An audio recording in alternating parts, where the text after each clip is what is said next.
Yeah. Well, this here looks to me like it's going to attach further down the arc. What? What? Yeah, I wouldn't do that. So this is going to be, all right, so we need to take probably that center section off of that, and it probably goes behind. The kind of press training I've done. Okay. But Yeah, anyway, it's just so that another, was just another interesting. backup safety. Yeah, So. which is fine. I'm just pointing out that I may sort of know what I'm doing, but there's bits and pieces that are unique. Okay. Yeah, totally. Well, we'll just, Right yeah, I mean, whoever you end up working with, just, yeah, take it, work with them, and then we can run through something I suspect. There's an unused helmet. You have a helmet right there. I'll put it on just for you. Thank you, Chris. It's only because they care about me. I know. How's it going?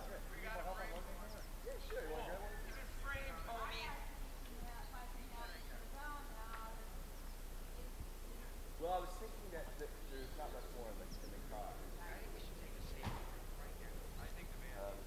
In the morning, we didn't get it until noon, so it's kind of hard to cook food if you don't have a kitchen, right? Gentlemen, I'm going to go up there and see if I can work on these people's tickets from Boston. And Eric, this is our food. So Sure. I won't eat it all, but I doubt it too. There's the buckets and the pan in the back seat. Those are percussion things. And the horns. I'd really like to get the drum stuff sort of in that tent at some point. In the one that's finished.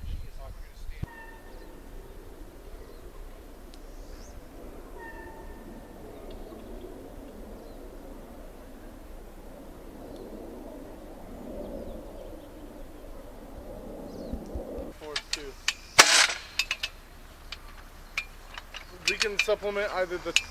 So let's make sure all the top ones are in. And then the Let's two wait for ends. the bottom ones. Yeah. So the legs could be not aligned. If you can push that leg in.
was going to lift it up. Anything else that you all need to like get you in a good headspace right now to like help you out? Yeah, it's madness. Rewind time. These are something we'll learn how to make later. So bogus. These are an orca horn. We call it an orca horn.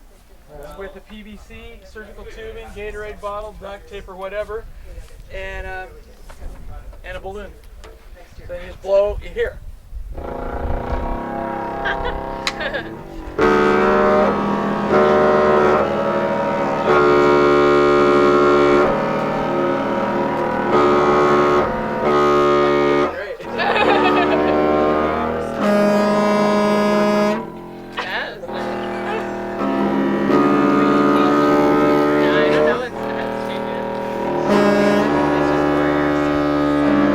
Okay, localize this. Come here, and we're gonna have to come after you. What's up?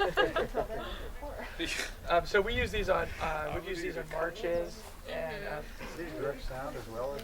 you know what? That was a no. This we got out of the scrap pile. It had this in it already, and I decided not to cut it off just because maybe I didn't have the saw. Or it was 5 o'clock in the morning, and I put it in, and it was better than the rest of these. Yeah, it's got a great sound. Yeah, is that great? It's got the length of that pipe, I think, or multiple exit points. I don't know. And you can also control the pitch by putting your hands over these. Oh, really? Yeah, go ahead, Wanda. You can do it. But you want the bottom to be able to sing out. So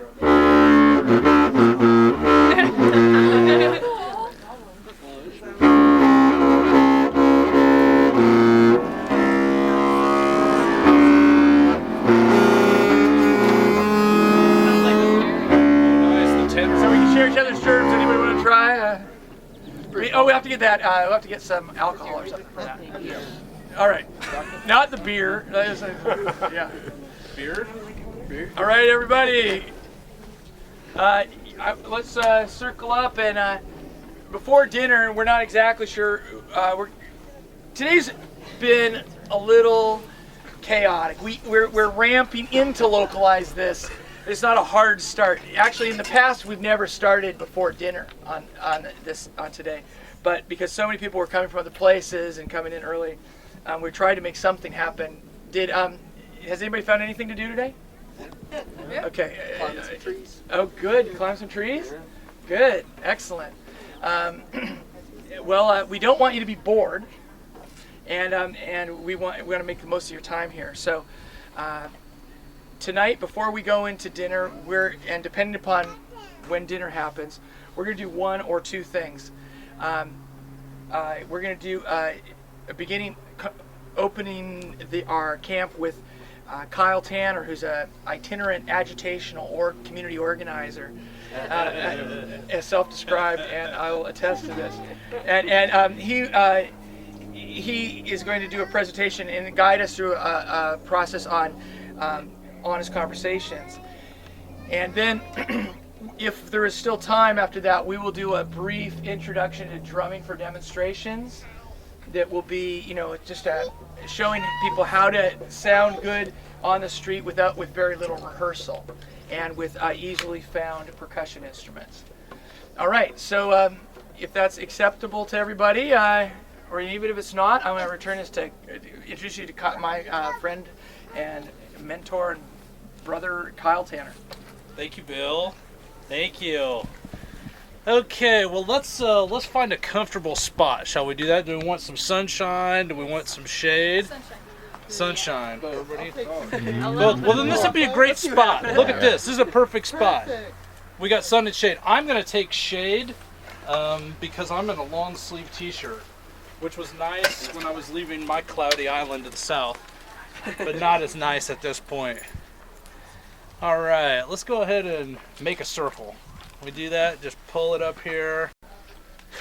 So what I want to talk about, I used to be an IAF lead, Industrial Areas Foundation. That's the organization that Saul Alinsky formed back in the 30s. You may be familiar with. He called the grandfather of community organizing and many things. He was really like Martini's, more than organizing, and he enjoyed talking to big groups of people.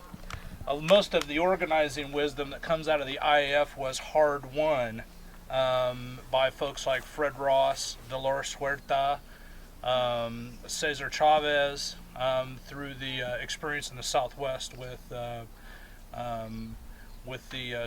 migrant workers' struggle, the forming of the United Farm Workers Union,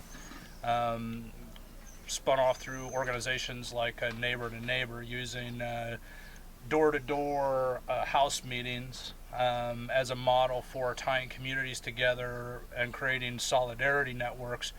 People could be strong for each other. So this is, to me, there is only one taxonomy when you're engaged in social change. Everybody, anyone familiar with the term taxonomy? Yeah. Yes.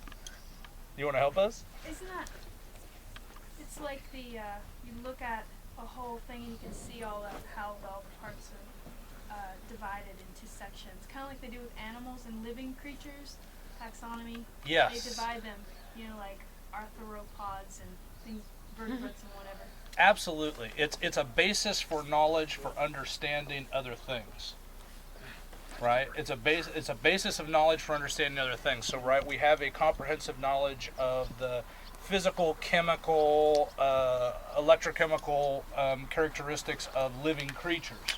Right? So we can develop taxonomy out of that. We can genus, species, family, right? All of this. In organizing, there are a lot of folks that kind of purport to have this meta system, right? This dogma around organizing. They've got it figured out. In reality, the only taxonomy that is effective in my experience and in my belief is conversation. 1,000 of them, 10,000 of them. That's it. That's all we are. All we are is our story. All that ties us together, all that creates empathy, all that creates strength, all that creates community, all that creates trust and relationship is story. It's who we are. And not who we say we are, but who we really are. Right? Most of us have very little experience in rooting that out. What do you mean? We don't have honest conversations. Oh, right? no. We're having conversations about the Olympics, we're having conversations about protests in other places, we're having conversations about what we do, but not about who we are. Does that make sense? Yeah. This is my simple method for doing an end run around that, right? Creating a space and a time to sit down with a person that you are naturally interested in and getting to know who they are. And the goal of this, right, so this isn't a co-counseling session, right? It's not voyeuristic. This is functional in the sense that it's the process that I use to find the leaders that I want to work with. As an organizer, I'm always trying to find 3 to 5 people, right? 3 to 5 people that I can work with that are going to be my core group. I'm going to organize through them. They're going to be the public leaders. Right? So I need to find people with a following. I need to find people with energy. I need to find people that have a sense of humility, hopefully have a little water under the bridge. You know what I mean? Like, I want people who aren't in it because their identity is wrapped up in it, but because they are moved from a deeper place. The only way I get to that understanding is by asking them questions about their lives and sharing stories from my own. So, for instance, I would, and this is something that there's actually time in the schedule this week, and we're encouraging everybody to engage in this practice over the course of Localize This and have honest conversations. So it goes something like this. I'm coming in, I'm organizing, let's say, the coal export resistance action in Helena, Montana, right? So I'm going to start in my local community. And I'm going to go to the people that I know that have strong environmental values, have already been public, have a following, are connected with organizations. And I'm going to say, Brian, I'd like to sit down and have a cup of coffee with you. I'd 20 minutes of your time. So what I'm going to do then is select a place that's quiet and private, right? So that we can have time where we're with each other in a space. When you're having conversation and other people can hear you, you're really on stage. It's very difficult to get to a place of honesty with a person in an area where people can overhear you. because we're all wounded by the world, right? We are all, the older we grow, the more experiences we have, the more shield we build up to avoid the fracture of our self-image, of our confidence, right? So many reasons why we protect ourselves. And so in a public setting, it's very hard to get to a place of honesty with a person, right? So Brian and I sit down, so I select a spot, maybe a park, any place quiet, right, and out of the way. No distractions. Phones off, and no TV, no radio, right? Just he and I. It's not an interview, right? So I'm not going to sit and pepper him with questions. It's unfortunately titled in the schedule. It's not an interview. And in part, this comes out of the experience from early IF organizers in the late 60s when national training first got started. They used to go out with this list of interview questions, right? And that was what it was. It was me asking you questions. What do you think about this? What do you think about that? What do you think about that? Well, COINTELPRO was also going on at the time, and there was a lot of reason not to trust someone who showed up and said, hey, I'm a community organizer, and I want to ask you all these questions about your experience, relationships, and values. All right? Tell me everything about you and the people you know. And so that was a miss. And what grew out of that experience, that was the work of Dolores Huerta and a fellow by the name of Ernesto Cortez in the Southwest, which was around a give and take structure, right? They realized that in order to get from people, you had to be vulnerable yourself, right? And that meant transitioning some of your story into the public domain, right? And so when I sit down with Brian, I say, well, I would open it up with a question, right? Because the onus is on me, right? I called for this, so I asked Brian something like, so Brian, why do you care? Why do you care? We're both engaged in social justice, environmental justice. Like, why do you care about this? Then I let Brian answer, right? And I am going to agree with the parts of his story that resonate with me. And I'm going to share that in the same way, right? I come from coal country. He is working on coal export resistance, right? And so we have a very interesting connection there because my great-grandfather marched with Mother Jones, right? And I have had a lot of family die in the mines. I know that it's not good for workers, just as it's not good for the environment. But I also know that there is a very fierce and proud culture around pulling coal out of the ground and making your living in that way. And so we have a very rich, opportunity then to engage each other around our values and our family stories. See, so I asked him, why do you care? He tells me, well, because when I was living, next to the train tracks in downtown Missoula, right, I could see the coal dust, right? You could see the clouds of coal dust, and it's going to get 60 times worse when they open up Otter Creek. I said, well, so what is that? Why do you care?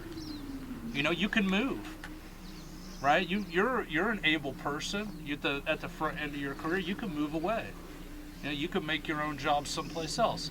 So this is where the agitation comes in a little bit, right? I want to dig a little bit deeper, and if I get an answer from him that I think is, if he's just telling me something that I think I want to hear, your strongest tool is silence,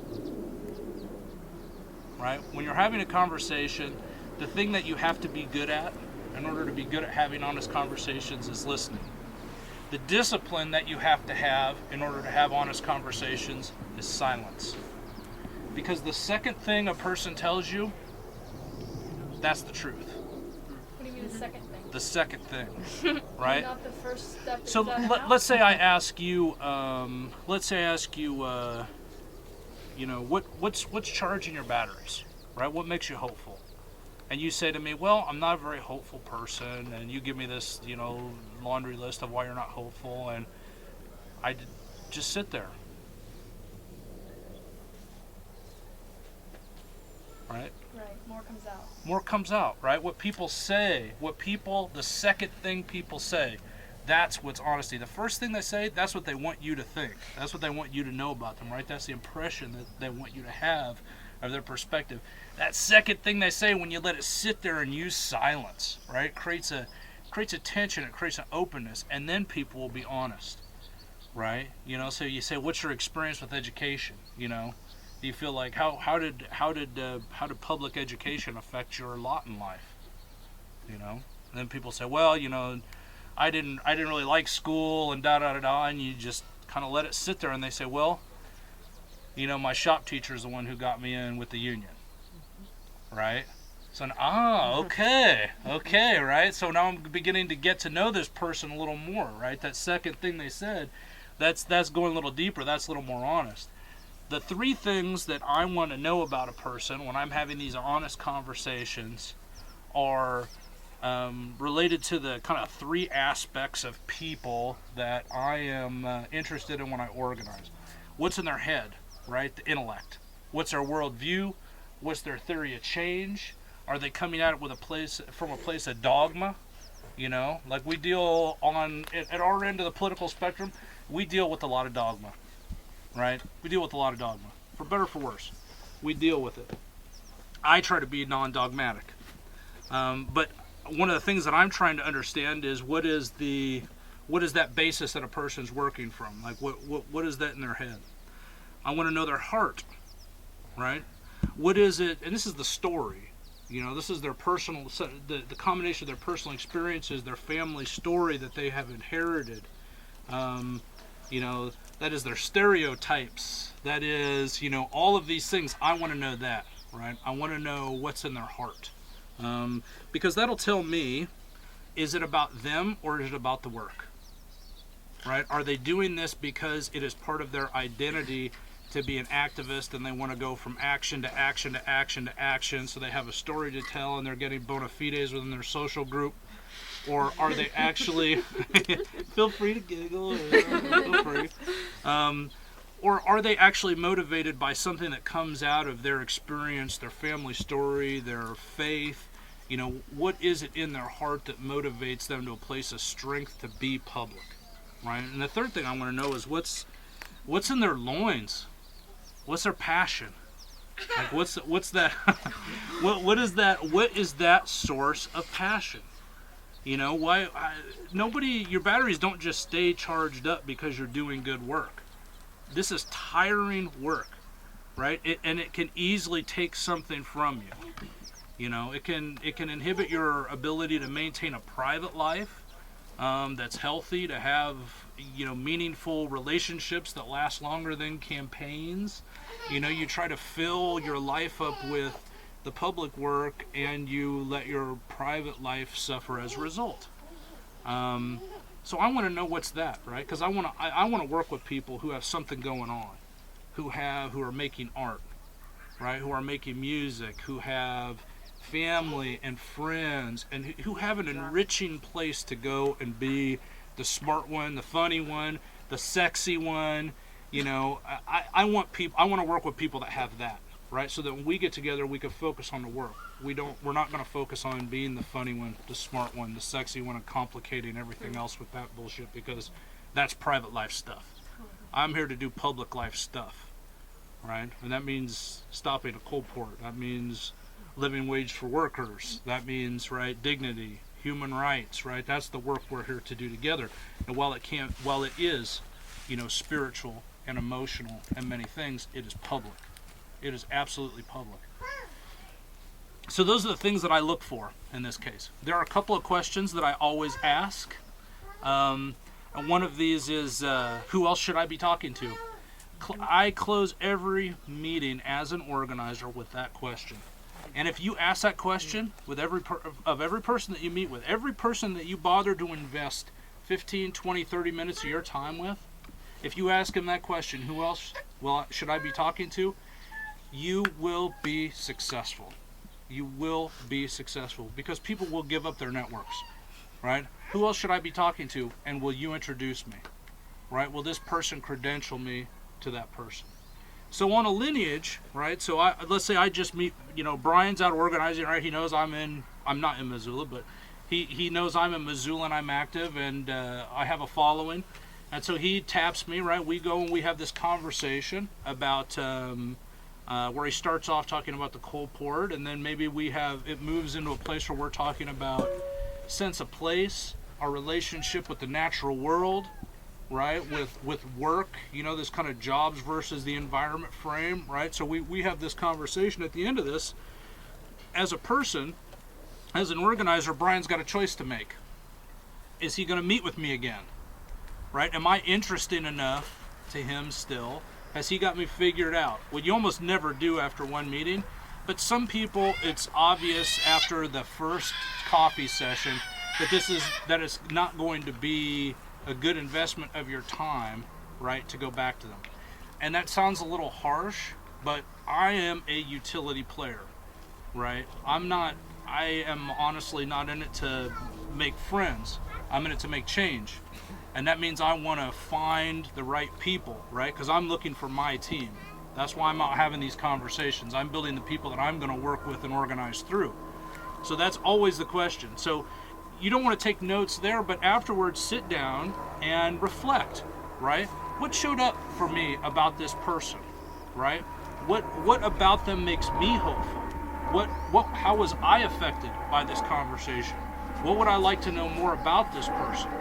Right? And thinking also about the head, the heart, and the loins, the passion, the intellect, the spirit and the passion, and noting that as well, right? And what you're trying to do is build a picture of a person over a set of confined conversations that allow you to develop relationships so you can do the rest of the work, right? You're unearthing the team you're going to work with, and you're developing a relationship that's strong so that you can go into action with a person, so that you can agitate them honestly about being public, right? That requires trust, right? That requires relationship. And we don't get there simply by talking at each other, around a circular table or going to our, once a week or twice a month meetings, right? And going through the agenda. That's just what we do. That's not who we are, right? So it's disrupting that cycle a little bit. It's disrupting that, and it's thinking differently about honoring and valuing each other and our experience, so that we can work together. Questions? Yes. So this is all about finding your team as opposed to helping people that don't have a following or are somewhat new and interested in learning how to organize. That's not who you want to talk to, correct? Oh, I absolutely want to talk to those people. You only want, but that's against what you just said in the very beginning. I want people with a following. I want people with experience. If somebody's talented so what's and new, the rest of us? Well, you're here. You're interesting to me. I don't have a following. Well, then we could have a conversation about why that is. I mean, right? And that would be the place for us to start, because you're here, right? So you self-selected to be in the public life. So then my entree for having conversation with you is, would be, why do you do what you do, right? What motivates you to do it, and how do you see your impact in the broader world? Right? And I may agitate you around, because a lot of people are amazing and they should be leaders, but nobody's ever agitated them around leading. Does that make sense? Right. And some people are leaders and they have a sense that is in fact not what they want for their self-identity, right? They say, I want to be, leaderlessness, right? Leaderlessness. And do you have your hand up? Yeah, I just wanted to make a comment on some people being a leader, but they've been punished for being too radical, Yeah, that's exactly right. I mean, they try to tame them down, That's exactly right. And and those are very painful experiences for people. When they have been public and they have suffered. My dad was a shop steward. He pushed grievances too hard. right? And so the union would sit by and they let the company give him 30 days out of service unpaid, and then 60 days out of service, then 90 days out of service, because he was actually enforcing the contract, right, as a shop steward. So the union was letting him get hung out to dry on that, and so eventually he just withdrew from it, you know. And he was never anti-union, but he didn't have a kind word for him, you know. He didn't invest his time anymore in it. You know, anyone you're interested in is who you want to have a conversation with, right? You don't, because most people you don't know, you know, especially if you're doing kind of broader organizing, you know, like at Occupy, when I would have these conversations with folks, I didn't know who they were, but they would interest me. You know, I would see them smiling and greeting people when they would walk into camp, and I think, hey, you know, that person's interesting in me. They've got good energy, you know, or they're always, I always see this person cleaning dishes, you know. And I'm like, and so what I would do, in fact, with this one guy in particular, he would always be cleaning the dishes, you know, always be washing dishes. So I sat down with him and we had a conversation around why didn't he organize more people to help him with the dishes? Because that's what I wanted to say. I want to honor his effort, right? Because he is just doing the yeoman's work, you know. But I want to try to, you know, create a transformational experience for him by stepping out a little bit of his comfort zone and organizing others to help him, you know, like give other people a chance to pitch in and feel what you feel, right? To sense of community and accomplishment at collective action, and so that's a better description, you know. As a, you know, I will say that when who I look for in, you know, I always start with I try to always start with the battleships, right? The known parties. And then I work my way out from there. And that's I guess what I mean when I say I'm looking for people with a following, you know, is that, you know, it's also the potential for a following. It's also people that interest me. I mean, and like I said, I'm not dogmatic. You could pick whoever you want. Right, you may choose to pick folks who are always kind of quietly on the periphery, right? The hard workers that don't, you know, that aren't always, you know, maybe those are the folks that interest you the most. I mean, and it's also situational, right? What we need from campaign to campaign is always different, and what we need also as organizers is different, right? The people that I want to be working with at times looks very different than other times. You know, sometimes my energy level is not high. Sometimes I have things going on that are taking a lot of my, you know, juice, you know, and I just don't, and I'm not bringing it, you know, in those situations. So then I need to be talking to different people, you know, because I'm going to need to work with folks that are going to be able to take the lead, you know, that are going to, you know, that I'm going to really be working through and relying on in a different way. And in that case, you know, I'm going to have a special role for folks who are at the front end of the learning curve of social change, versus the folks who are already, you know, kind of established on it. I just wanted to mention something about leaderless movement. You know, I'm with Occupy Denver, and I don't look at it that way. It's a different type of leadership. And they have leaders, you know, like we bottom line many things, but we have consensus and everybody puts inputs to it, and everybody has a kind of a buy-in to it. You know, instead of just it would be one person's vision and everybody follow that person. So I feel like this is more effective, even though I have always been a kind of a leader, one person to run things, but I look at this model to be more effective because in that way I'm just running the show, and then if the people who are following me are not going to be with me, then at any time it could be dropped. But with this leaderless things, I think is more powerful because you might bring an idea as a leader and everybody buys into it, everybody chip into it and make it to something much more powerful and magnificent, because at that time is theirs too.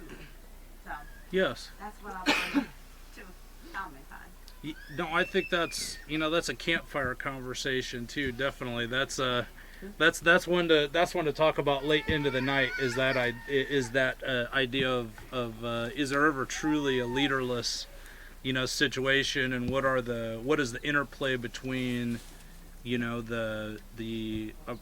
between patterns of oppression and our natural inclination to abdicate to folks, right? Yes, sir. I want to piggyback on your comments about when you meet with people, you want to kind of vet out if they're looking to go from activism to activism versus there's something inside of them that's really organic and that's really behind the purpose. Because I like when you approach that dishwasher person, that may be trivial, but to me that's significant because what I see is that you see in everyone is a potential to be a 5-star player or someone who can become a real contributor. And the danger and the opposite of that is that when people come into these campaigns and they look at it as like, oh, I belong, I'm part of something, and that can actually have a reverse effect because everyone needs to contribute moving forward versus getting comfortable and stagnant. Yeah. Totally agree. Totally agree. Meg, can I get a time check, Monty? Yeah, it's 5:45. 5:45. Okay. That was great. You know what I'm going to do? We're not having dinner till 6, and so we have conveniently left some time here to have these conversations, right? So what I'm going to ask folks to do is pick someone that you're interested in. Look around the horn, somebody you don't know, and ask and answer 2 questions. 2 questions. What are the pressures on your family? And where do you find hope? That's it. 15 minutes, right? Pick somebody.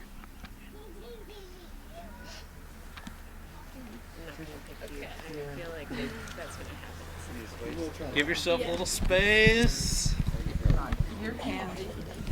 You're handy. No, I'm picking you.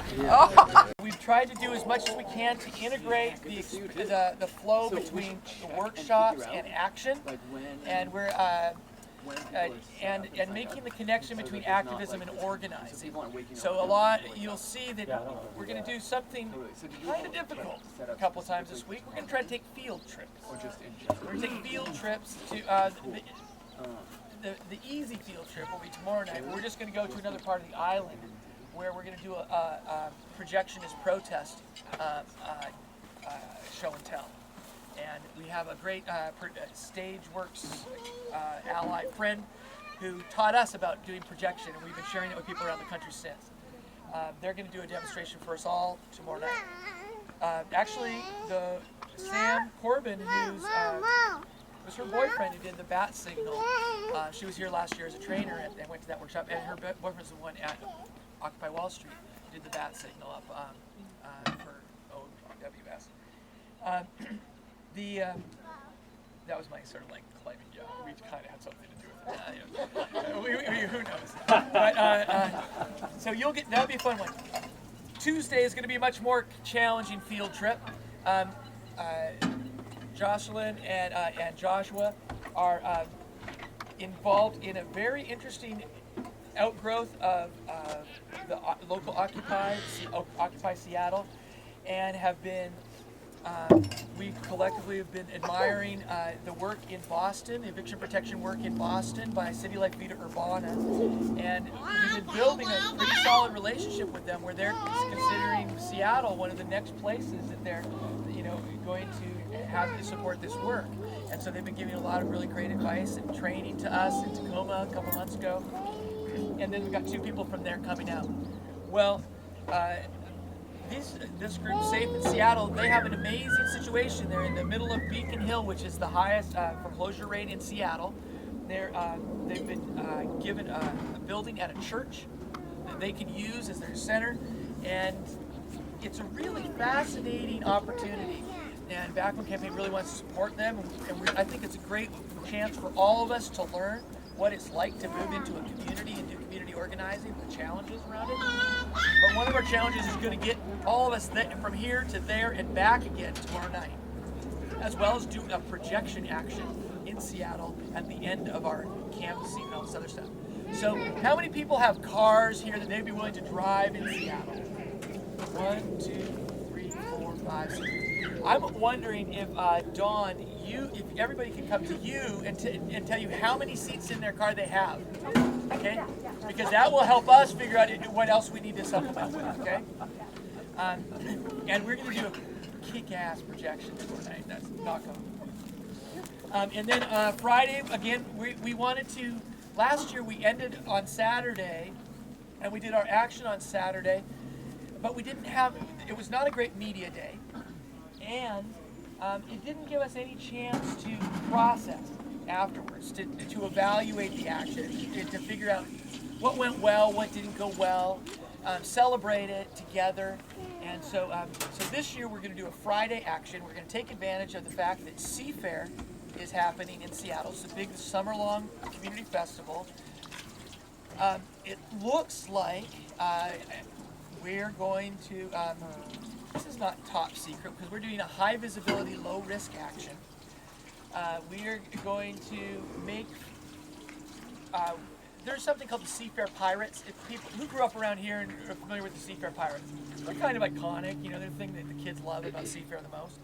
And so we're going to be the B-Fair Pirates. And there's a big hydroplane race and air show that happens on Lake Washington.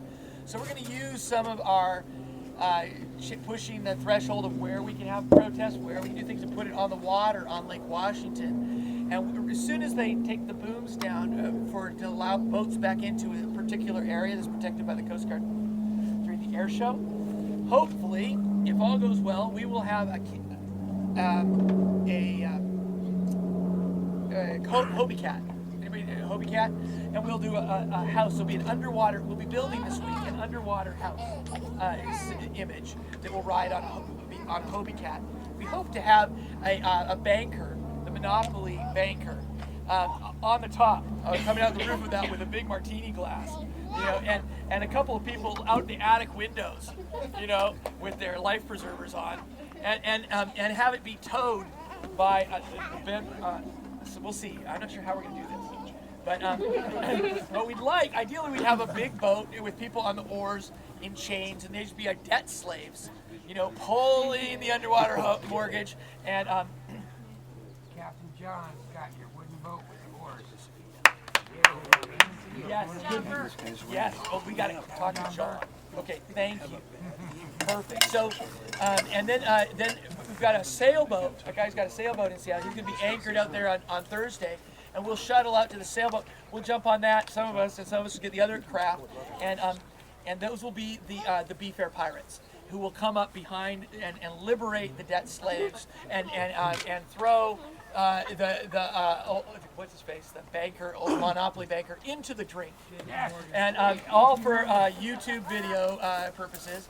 And actually, earlier in the day, we'll have done the end of the video, which is where we will take the Wall Street banker, Monopoly banker, the B-Fair Pirates. We're gonna make a visit, I think, to the sheriff's office, the King County Sheriff's Office. When was the last time you did a protest at the sheriff's office, where you just walked in there and made demands? So we're going to demand that they stop no-fault evictions in King County, and turn over the real criminal, the Monopoly banker, and that'll be good video too.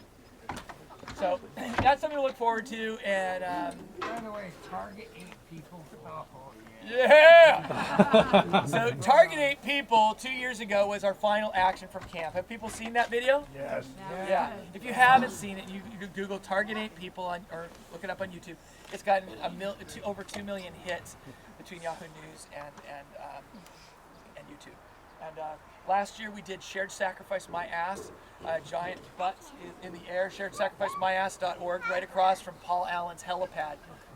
Very probably the same place we're going to be launching from this year. So it should be fun. So welcome to Localize This, everybody. Let's clean up our plates and make transition into long-term strategic planning and movement building. Can I make one more announcement? One more real quick. If people can not go through the kitchen when they're going to that room, it's really important, especially during cooking. But afterwards, it also just kind of keeps it all clean and free of traffic. Good. And Everybody hear now that? that we have the air pots, we'll keep water out here regularly. That will be constantly stocked.